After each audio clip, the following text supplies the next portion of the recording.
You know, on this tour, we just could have had a little pre-recorded tape loop that said, "Man, what a set!"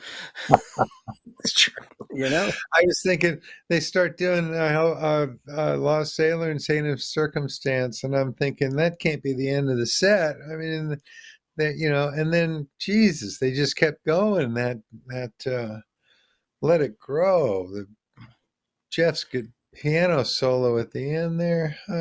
Yeah. My And mind is. that beautiful China doll in between the two major works. Well, why don't you run down the whole set because it's all worth mentioning. I have it written right here: Cold Rain and Snow, Loser, Dire Wolf, Lost Sailor, Saint of Circumstance, Big Railroad Blues, China Doll, and Let It Grow. It's just, I mean, I'm not given to hyperbole. I'm somewhat of a critical listener, but this is amazing stuff. Yeah, at a certain point, your critical listening just says, "I surrender." Well, if I'm a critical listener and I'm being incredibly satisfied with what I'm hearing, there's nothing to critique or to be critical about. Critical means Exactly. listening carefully, not That's right. dissing. Anyway, we're here to rave about the music and persuade you to check out the paid live streams at nugs.net. You can go to livedead.co. If you're watching this free preview on Facebook or YouTube, we're here to convince you that this music is so great. You need to get over to livedead.co and pay for the stream so you can watch the whole rest of it. If you tune in now, you can go back and watch the first set later. And in fact, you have 48 hours to watch the whole thing as many times as you want. These are definitely going to be worth revisiting, in my opinion. Oh, absolutely. I have done so on numerous occasions. There are certain shows where I've gone back to savor certain moments or whole sets because I just could not believe what I was beholding in real time.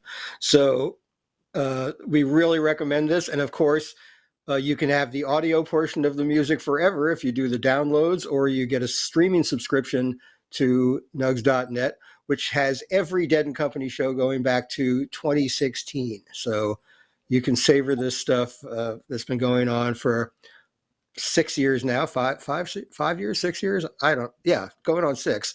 And just follow the development of this band to this point, which is, I think, the all-time high so far, but I wouldn't put it past them to top it next year when they go out again. We hope they go out again. So check it all out at nugs.net or livedead.co. Speaking of nugs.net and livedead.co, we have the CEO of nugs.net and livedead.co with us tonight. He's the founder of Nugs, and the reason we're getting to do all of this, please say hello to Brad Serling. Thank you, Brad. Yeah. How's it going? Good to see you. Great. A grateful nation gives their thanks to Brad Serling and nugs.net. That's funny. I just got a message on LinkedIn tonight from somebody who said, I just want to thank you for sharing all this music with us. So it's good when people notice and actually enjoy what we do. It's so amazing. We've been raving about it for the entire tour since we've been doing this for every show, basically, except the ones where the weather made it impossible. Right. Like the first night. We're in this place where the technology exists to pipe really, really high quality audio and video in almost real time to everybody all around the country. So we don't all have to go to Phoenix to see the show. How did we get here, Brad? Well, you just reminded me of something. When Fish was playing a series of shows at the Bill Graham Civic, they did that for years. They did multi-night runs. And I think it was maybe 2012 or something. Dan Healy was a special guest. And so he was backstage and, they were kind of giving him the dog and pony show and showing him everything that we do, showed him the live mix room where we had John Alchler doing a live audio mix for the recording, but also for the broadcast. And then I showed him what was happening in webcast world where we were streaming the show live. And he was like, man, if we could have done this with the Grateful Dead back in the day, and we tried, and he told me the story of what that show from November 70, when they had the two different FM stations broadcasting in parallel, and it was a quadraphonic live mix. And was it also on TV that night, or was it just? Yes. It was on TV. It was called Calibration, Calebration. And I just happened to have seen it on YouTube the other night. The music was really fantastic. But yeah, I was in San Jose in high school, and we got two stereo systems together, and one station broadcast the front pair, and the other broadcast the back pair. Yeah, it's crazy to think that that's what they were doing in 1970, and here we are 50 plus years later. And you can watch it on your phone, you can watch it on TV, you can watch it on your computer, or watch it when you're driving home. Definitely been a few times I've been picking my daughter up from school and had the show on while I was driving. So, don't tell the SFPD. I also, as a for the fans to be able to download the show within an hour of it being over, I mean, that's just fantastic. For me as a radio producer, it's amazing to me. I used to have to make notes and then wait a few weeks till I could get into the vault to copy tapes and put them out on the radio. Now I got it the next morning to put it out on the radio. It's just you've made my life much easier as a broadcaster as well. Well, I'm glad. Although we do have to thank Jacob, who not only is engineering these live chats on Dead Air, but he is the one actually doing the edits each night on Dead and Company. And similarly out with Fish, we have Micah, who for years was doing this for me. So we've, and it was me back in the day when I started the company. I was the one sitting there at the soundboard with Fish, making the recording, up all night doing the edits. 20 years ago, we were waiting on the upload speeds to catch up with what we were doing. So there's a lot of logistical BS that we had to deal with. Now, thankfully, that's all been solved for the most part, to the point where we can do these live 4K broadcasts every night, which was unthinkable even 5 years ago. To answer your question, though, how we got here was, a lot of perseverance. But it was, it's crazy to think, going back to, my first Dead show, which happened to be in '88 at the Spectrum. And, I immediately knew there was something special there, and that I had to see this band as often as possible, because I just felt like it was going to go away. It was very fragile. And this whole, everything from the vibe of the fans on the floor of the Spectrum that night, and to, of course, the band on stage. Certainly Jerry was not looking the healthiest and around that era. So, it just felt like this was something that was going to go away, and I had to see it as many times as possible. That's what drove me to go see them repeatedly, and what drove me to start recording them. That, and just the desire to have the tapes. So, a couple years later, I bought a tape deck, started going on tour. It was summer 90. And I was really thrilled when they put out the first View from the Vault, because that was the first show I taped, and I couldn't see a fucking thing, because the taper section was behind. They had the summer 90, they had to play in this was Three River Stadium. So, they had this massive video rig, and, and the soundboard where Healy was set up. You couldn't see a thing from the taper section. So, whatever, took it for the team, made the tapes, enjoyed the show. But I was really psyched however many years later when they put out View from the Vault. But that was the beginning of the journey of taping the shows and having this feeling that I wanted the recording so that I could listen to it on the drive to the next show. And that summer I did, I think, 6 of those shows just as a taper out in the crowd. And then it just kind of, the momentum for me grew from there, because by that fall, that was the summer after I graduated high school. By that fall, I was in college, and the Dead were playing 6 nights at MSG. I was at school at Cornell in upstate New York. So, of course, we just went down to the city. I'd only been in college for 2 weeks, but said, I went to see the Dead for 6 nights. Stayed with a girl from my high school who was at NYU. So there we are, staying, on Washington Square Park, seeing the Dead for 6 nights, taping each night. And interestingly, one of the guys who was staying with us was Amir, who did the Long Straight Trip movie. Right. So that's when I first met Amir. He was at Brown with my now business partner John. So this is going way back. We're all from that same era. I mean, not as way back as certainly Gary, some incredible shows you saw in the early days, but for me, that was way back. But that was really, it planted the seed. Being at those 6 MSG shows and in the taper section, I was wearing a Steal Your Face with the Cornell logo in it. And some dude in the taper section was like, "Oh, you go to Cornell? Are you on the Deadnet?" And I was like, "Deadnet? What's that?" I'd been on BBSs and stuff and, knew about this thing that was the internet. Remember, this was 1990. So, I knew this thing existed, but I wasn't really, on it. I didn't know what he meant by the Deadnet. So he told me there's this news group called Rec Music G Dead where people swap set lists and, you can make ticket requests and trade tapes. And I remember somebody said David Gans is on there sometimes and he posts stuff. And, I was like, oh, because I'd been listening to the Grateful Dead Hour since I was like 13. So I went back to Cornell after, playing hooky from school and missing my first prelim exam or whatever it was.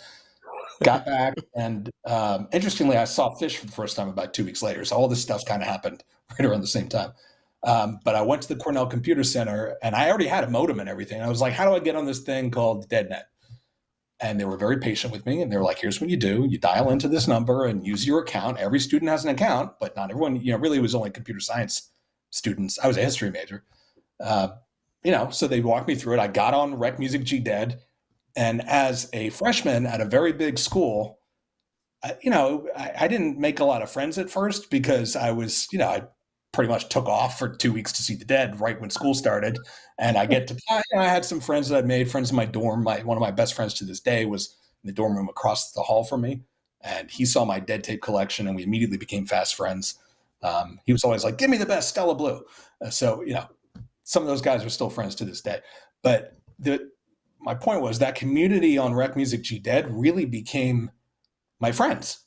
And, especially when winter hit in Ithaca, New York, it's pretty brutal. And there's a real sense of loneliness that kicks in for a kid who's away from home for the first time.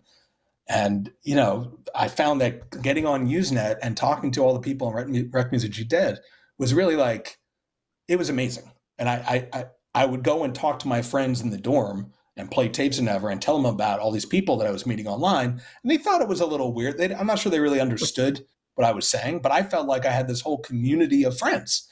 And there were people from the Well. That's how I discovered the Well. And, I was like, wow, this is amazing. And that's how I got my tickets. I think I had mail ordered for New Year's 90. But then I had to swap tickets with some people on Usenet just to make sure my friends had tickets. And I flew to San Francisco that New Year's, which I think was my first time in San Francisco. Maybe it was my second time. But I remember flying out and I'm an East Coast kid in school in the Northeast. It was freezing. Coming out to San Francisco, which was also freezing, but at least it was California. And went to the Oakland Coliseum. And I was actually telling this story earlier today. You were talking about what it was like when Bill Graham was around. I remember being in the parking lot of the Oakland Coliseum. It was like 4 o'clock because you would line up. It was GA on the floor. And if you were taping, of course, you wanted to get in, get a good spot.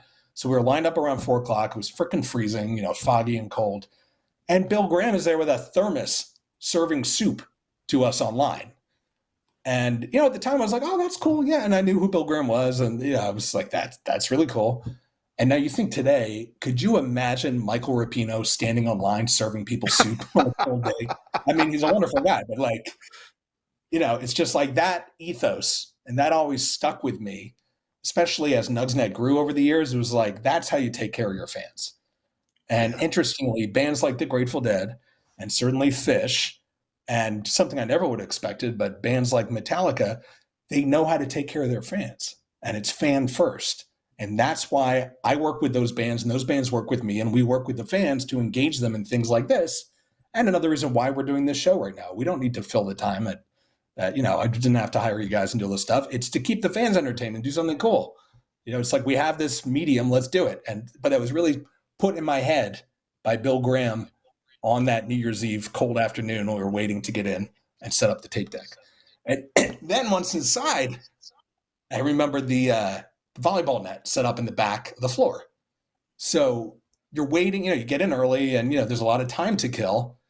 And there's Bill Graham on the floor playing volleyball with Branford and Hornsby and a bunch of random deadheads. And it was just the coolest thing ever, almost cooler than the show. And the show was pretty fucking cool because you had Branford coming back for the first time since the Nassau 90 show, which I was also at. Told my mom I was visiting colleges and, went up to on Long Island, saw all 3 nights at Nassau and, played hooky a little bit. We went to Hartford on that tour. And that was an amazing tour. I mean, I think that Spring 90 tour, just retrospect, in my lifetime, that was the best Grateful Dead I ever saw. I mean, just unbelievable stuff. And I listened to those boxes they put out, the 2 Spring 90 boxes, just incredible stuff. I mean, that was... So take us up to today, and here we have this band out there with 3 of the same guys, and Mayer and O'Teal and Jeff. I mean, it's just incredible that they're still out there doing it and doing it at the level that they are tonight and, the previous nights on this tour. So that's how we got to it. Yeah, well, and also another amazing thing about how we got here is what's possible now is sort of the culmination of what was just a pipe dream for a lot of us way back then. Like, wouldn't it be cool if you could download, a Grateful Dead show? But, we all had dial-up modems that took forever to get through, and storage was incredibly expensive. And the technology had to catch up with the vision, and it's been doing that, sometimes in small increments, but sometimes in amazing leaps and bounds. I mean, I watched the quality of these videos, and then I think back to the early days of the Dead using video in arenas, and it was like a 3-camera shoot, and it didn't look very good in low light. For indoor shows, it wasn't that great. It was better outdoors. But now the resolution and the fact that cameras are so much more compact and you can use robotic cameras and all kinds of things like that, it's just so much more fulfilling experience and so much more like being in the moment at a show. Man, there was a shot at one point during the last song. There was a shot of John's guitar reflected in the side of the piano. It was just very cool, and it just lasted like 5 seconds. But it's just really neat. Yeah, well, the quality of the lenses has gotten better, and certainly the storage, being able to capture that high resolution and store it. I mean, that's the logistical challenge, which is that in and of itself has gotten so much better in the last couple of years. And then ultimately, it's the bandwidth that allows us to do this. Thankfully, all the Live Nation sheds have at least gig fiber, at least one line, if not 2. Then, of course, you have the arenas like the MSGs and the forums, places like that. They are wired to the gill because they're major sporting hubs. So that's really benefited us and enabled us to do this, as opposed to bringing out, there's been a few times we've had to bring out satellite truck as a backup, but that's becoming less and less of an issue, unless, when we're down in Mexico, we have satellite, because it's just not reliable otherwise. But the fact that all the arenas and the amphitheaters are now wired with incredible bandwidth is great.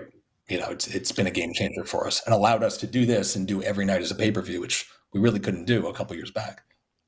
Yeah, I remember that, we were all talking about this. You were working with the folks at Grateful Dead Merchandising at the time and trying to come up with ideas to make the music available, by media other than CD.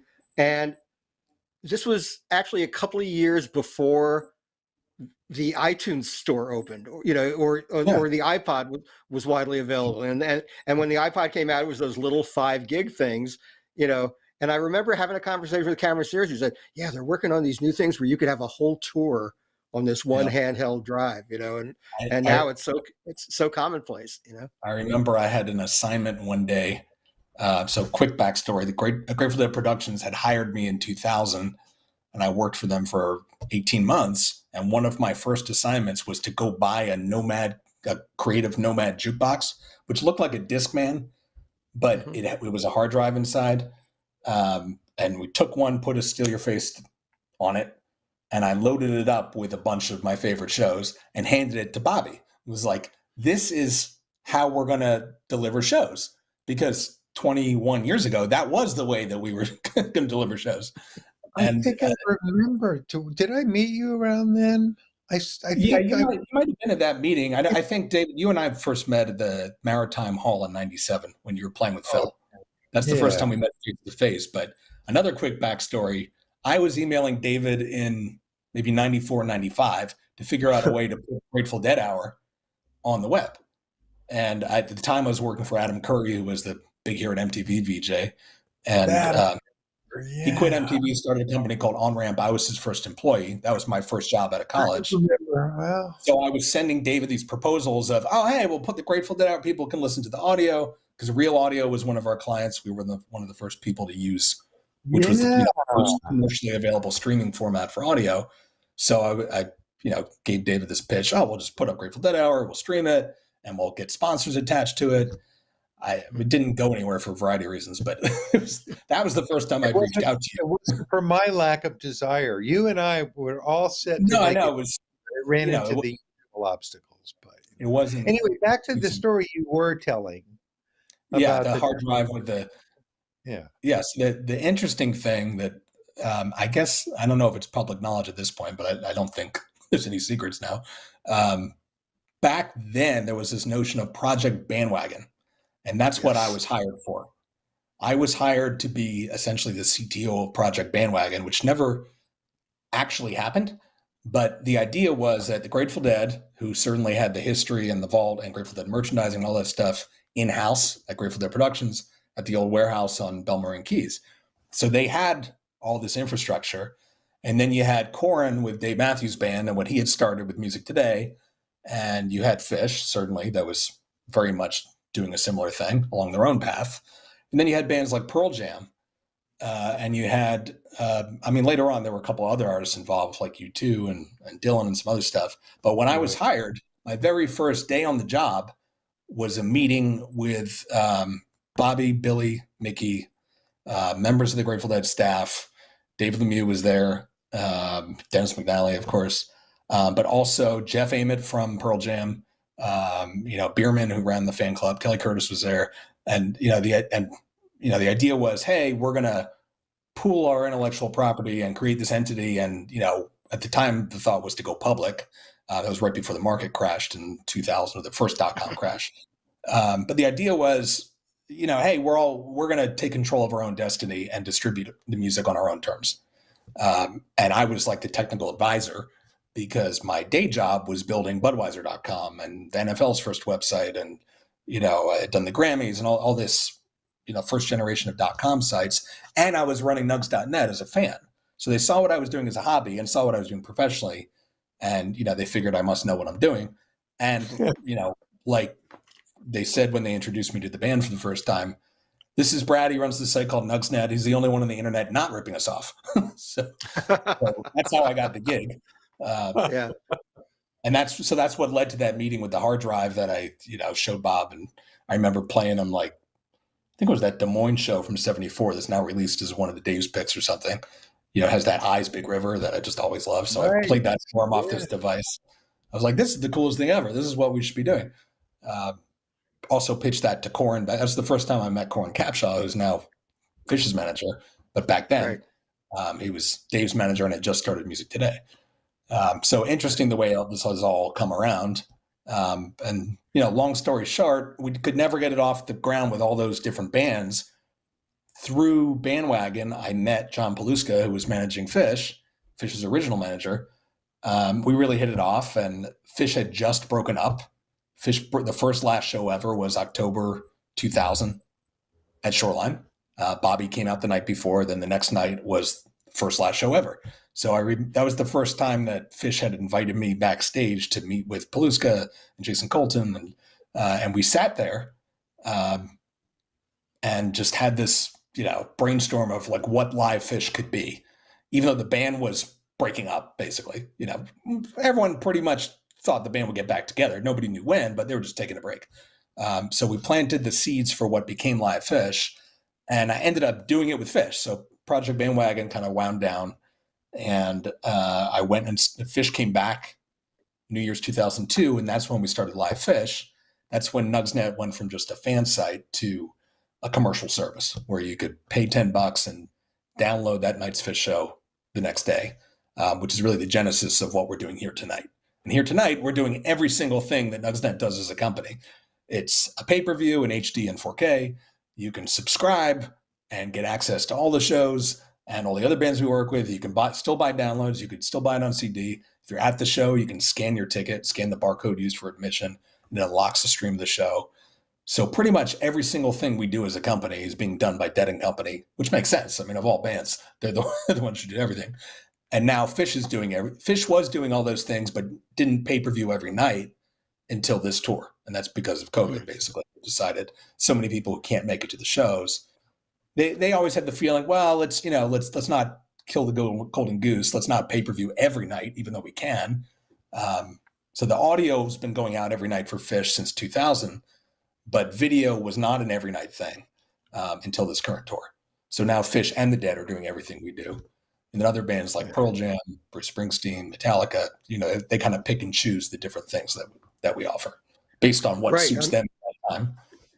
Right. Back I think it was around the same time Bandwagon was trying to happen. I talked to the then head of Grateful Dead merchandising. He said, if we could get Springsteen, if we could get into Springsteen's vault and start, putting his stuff in, and he said, it'll never happen. John Landau will never go for that. And Nugs.net has an incredible archive of Bruce Springsteen stuff that's coming out, both archival stuff, and they put out the shows, quickly thereafter when he's on tour.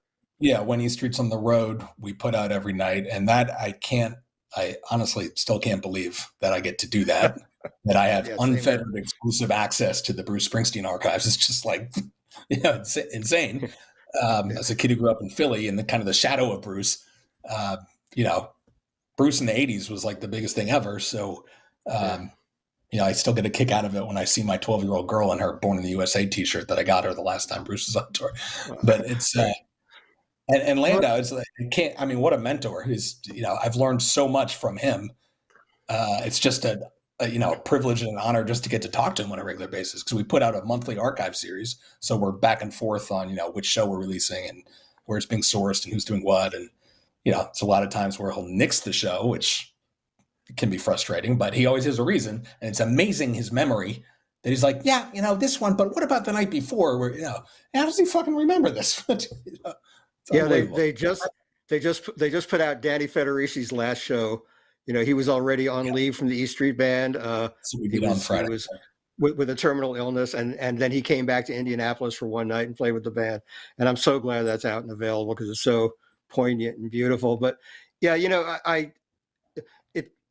it coincides with so much of my taste, what you have on Nugs, and it's kind of my dream app. Having having Wilco and having My Morning Jacket and all generations of bands too. It's not all, jam bands. It's not all, it's a little bit of everything. It's a really wonderful banquet to choose from. I did want to mention, we worked hard to get in time for the Dead tour. We got the New Riders, the Purple Sage up. I mean, there's only a handful of shows they've released, but everything that's been commercially released is now streaming on Nugsnet as well. Alongside all the Jerry solo stuff that's been coming out through the Garcia provisions, and Old and in the Way, the Grisman stuff. We put up the acoustic disc catalog, which we had for years as downloads, but now it's streaming as well. So if you're subscribing to Nugsnet, you're not only getting the Dead and Company tour, you're getting Old and in the Way, the complete boarding house sessions, which is like, all every note played at those shows that became the Old and in the Way album. And then all the cool stuff that Jerry did with Grisman and New Riders, and of course all the Dead and Company shows. I just love the fact that it's a music lover who's in charge of all this. We had the first interview we did in this series was with Don Was, and he talked about how much he liked working at Blue Note Records, where everybody that works for him is a huge fan of the music. So he's incredible. this culture of ours has really been fortunate to have people who really, really love this music and who arose from this culture to become leaders in it. I just appreciate it. I mean, obviously, I'm incredibly grateful to you for hiring Gary and me to do this, but also just because off the streets. It's so it's an outfit that I'm proud to be associated with, because you're doing so much cool stuff. And like for me, it's like that Springsteen, that Winterland December 78 show. All right, that kind of thing is totally awesome. Yeah, a cool Bruce story. It was maybe 2 or 3 years ago. I went to this museum. Now I can't remember the name of the museum. It was like the Museum of Dance or something in San Francisco. They had this archive of tapes for some reason that had been bequeathed to them. And one of the reels that they pulled out was the first known studio recording that Bruce had ever done, which he did for Bill Graham for Fillmore Records. It's at SF Palm, the Performing Arts Library Museum. Yeah, that's what it was. The Bay Area Music Archive went through this very long saga and weirdness and getting moved a lot. The Bay Area Music Archive is now housed at SF Palm, so that's what you saw. That's what it was, yeah. So they had this tape, and there's the tape sitting in front of me, and it was Bruce came out New Year's '69, played a show at Big Sur, and then came up to San Francisco to audition for Bill. Didn't get signed to the label. Nothing really became of it, other than this tape of the band at the time was Steel Mill, and there was 3 songs, and there it is. And I was there to kind of check it out and see if Bruce's organization should work out a deal to reacquire the tapes, which I believe they did. I can't remember where it went, but it was just like I found myself in this little piece of history just kind of by happenstance. Like, oh, that's the first known Bruce Springsteen recording. It's incredible. That's very cool. I wonder if we should maybe do the Nugs plug, Gary. Realize that we're here to try and get people interested in Nugs.net offering the live stream. If you're watching the free preview, friends, say it with me, Brad. Yes, you pay us so that we can pay David and Gary and pay the band for this wonderful performance. That's basically how it works. We just want you to stay tuned and watch the free preview of the second set of Dead and Company that's going to be coming up. And if you like what you hear as much as Lambert and I insist you're going to, then you go over to livedead.co and convert yourself into a paying customer. Right. That's why we're here. Yeah, and I would say that, Brad, the story you've been telling us of Nugs.net and your enthusiasm for all this music and this project is probably going to give the sales a little bit of a bump tonight. I hope so, anyway. Well, let's hope so, because we have a lot of hardworking people on the road who all need to get paid. This is, people think, oh, it should all be free. Well, that's fine until you actually need to pay for the people who do it, not to mention paying the songwriters. And of course, the band members and all the various components that make it happen. This doesn't just happen by itself, which people said, certainly we got, it was an interesting when we first announced Live Fish going back 20 years ago when, on one hand you had people saying, is anyone else going to feel like an asshole walking into the garden with their mic stand and gear when you can just pay $10 and get it from the band? Why are we going through the effort taping? And we never said you couldn't tape, but then certainly there was a certain segment of fans were like, oh, why are they trying? It should be free. Well, it's not free. If you do, the way the music business works is you can't commercially release music, putting YouTube in his own little bubble for a minute. It actually needs to, the people who compose the songs and perform the songs and all the different rights organizations, everyone needs to get paid anytime there's a broadcast happening. So that's why we are asking you kindly to buy a pay-per-view if you like what you see. We always thought back in the day that the band was kind enough to let us record and trade the tapes and stuff. And I always thought when they were kind enough to let me put it on the radio. And back in the day when I started doing the nationally syndicated radio show, I kept thinking, wouldn't it be great if at the end of every hour I could say, if you like this music, you can call this number and get a copy of it. Right. And that it wasn't until 6 years later that Dick's Picks came into existence. So the technology has followed the inventiveness of this fan base and stuff. But I always thought that since the band was kind enough to let us do all that stuff, then when the time came to do an offering that was to be paid for, that we kind of were owed it to them to buy that thing too. Yeah. And, certainly, I don't live in a fantasy world where people don't pirate stuff. I mean, I understand that on any given night, probably tonight, there's people trying to figure out a way to get it for free. And, that's always going to happen. And that is frankly factored into the price. We price it at a point where it's going to cover everyone's costs and make up for whatever's lost from piracy, which, maybe back in the day, they call it breakage, when records would mysteriously fall off the back of a truck and artists would get dinged for them. This way, we're trying to at least pay the artist. And I think one of the reasons why people like coming to Nugsnet to watch a show or to subscribe to the music is they know that the band's getting paid. Yeah.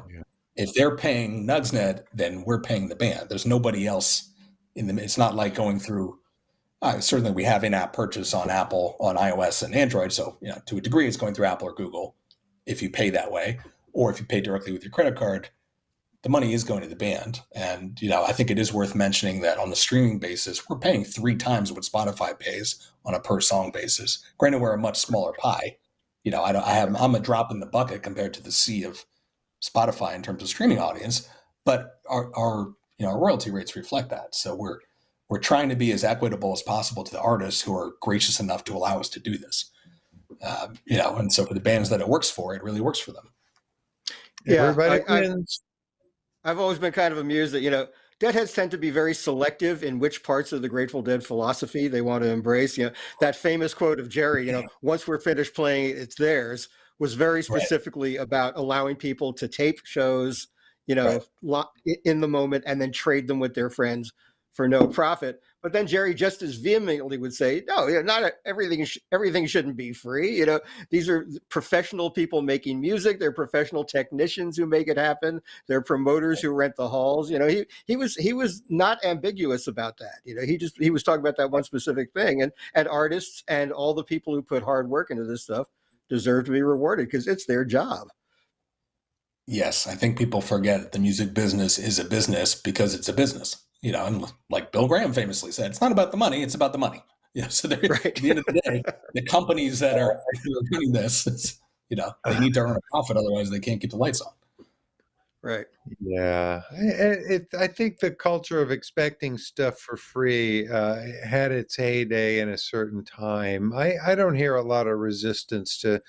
I think people appreciate the convenience of this stuff. It's reasonably priced, and it's still, if you want to bring your own rig and make a tape in the place, that's all cool with everybody too. And there's people that prefer those audience recordings and all that, and that's not really taking anything away from the rest of this.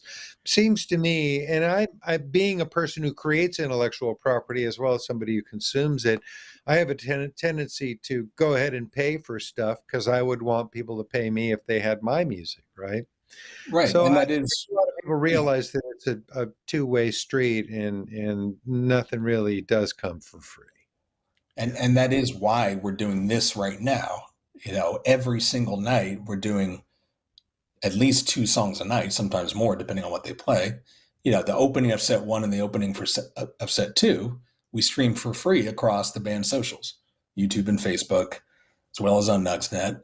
So you're getting a taste. Here it is. It's free every night. Check it out. If you like it, come and buy the pay-per-view. If not, that's fine. Yeah. So we're trying to balance the free and the paid. Yeah, and I do think, or it's my fervent hope, and I think it's being fulfilled, people are much more appreciative of the hard work that goes into shows after these couple of years we've been through without live music, and the amazing work the crews and the recordists and everybody involved puts into it. So I hope there's an attendant rise in appreciation, of that, because we're so lucky to have it. Brad, we are told the band is heading back to the stage. We never know what the exact moment is. We don't know how we feel about cutting off our boss in the middle of a sentence, but that may happen when the house lights go down. You can wind it down. I know how it works. Yeah. But we're so glad you were able to join us, man. This is really great and enlightening and fun. It's a pleasure. I'm glad we had a chance to actually do this in real time after all the planning that's gone into doing the last 30 plus nights or however many. Well, again, I thank you for giving us the opportunity to do it. It's just been a gas. All the interviews have been really fun. Jacob has been a dream to work with, and the band is going back to work. Good night, everybody. Enjoy the music. Thank you, Brad. Thanks. Night. Bye.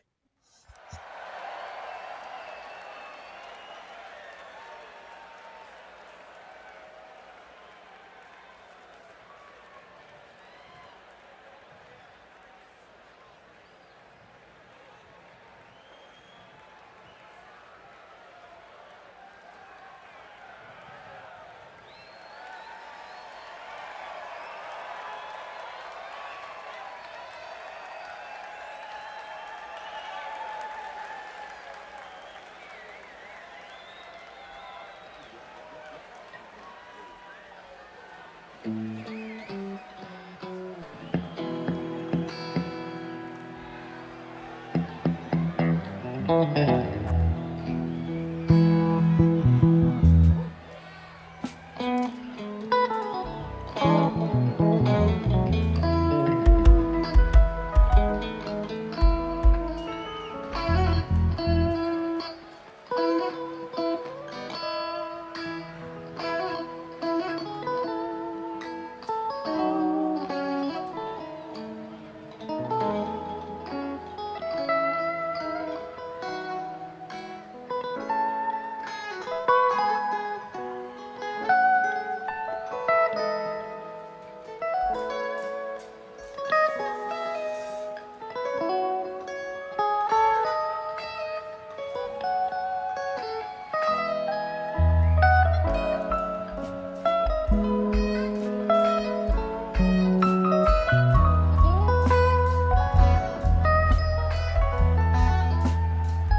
can share the women, we can share the wine.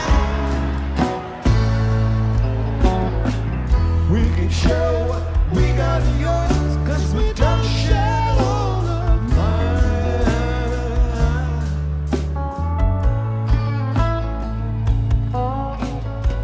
Keep on rolling, just a mile to go. Keep on rolling, my old buddy, you're moving much too slow.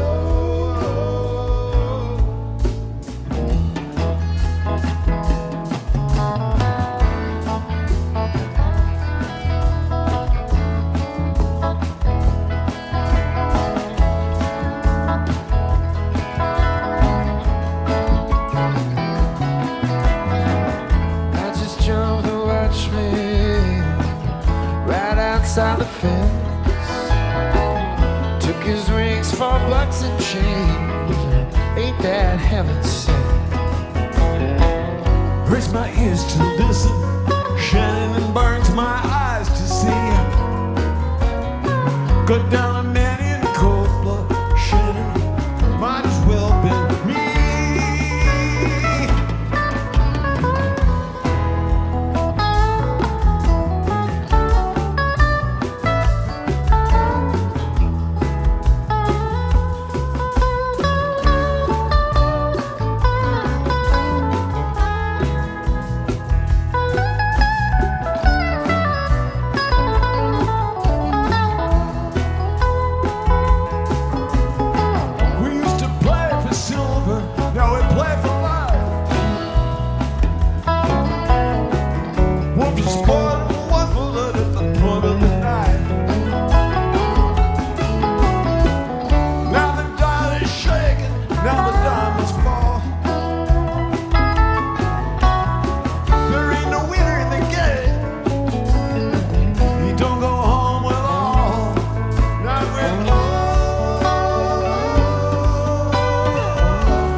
July, sun so hot, the clouds so low, the eagles fill the sky.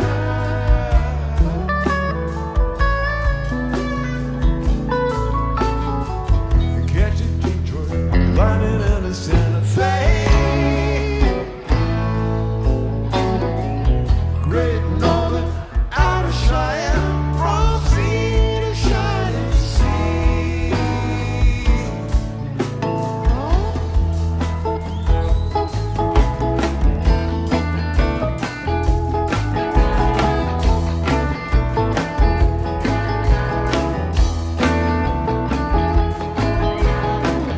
Gotta go to Tulsa, first train we can ride. Gotta settle one old score, one small part of pride.